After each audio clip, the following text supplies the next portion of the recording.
Hey everyone, welcome to my channel. In today's video, we're going to be talking about 10 tips for acing your exams, so let's get started. Tip number 1.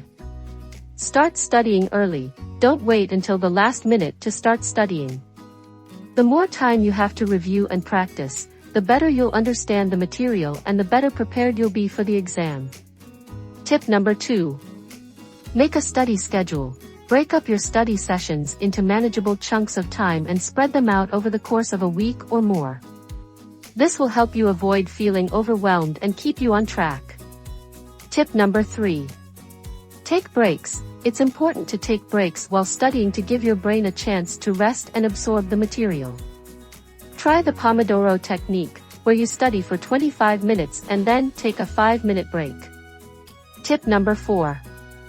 Find a good study environment. Choose a place to study that is quiet, well-lit, and free from distractions. Tip number 5. Practice active learning. Don't just read the material or listen to lectures. Try to actively engage with the material by taking notes, asking questions, and solving problems. Tip number 6.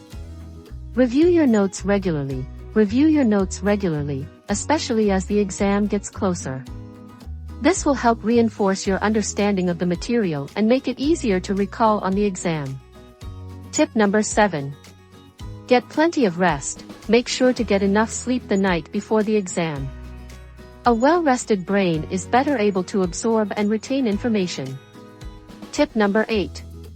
Eat a healthy breakfast. A healthy breakfast will give you the energy and nutrients you need to perform at your best on the exam. Tip number 9. Arrive on time. Allow plenty of time to get to the exam location so you don't feel rushed or stressed. Tip number 10. Stay calm. Take deep breaths and try to relax.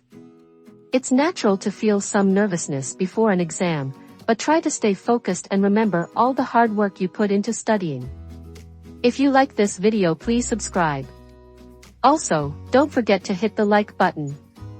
Thanks for watching.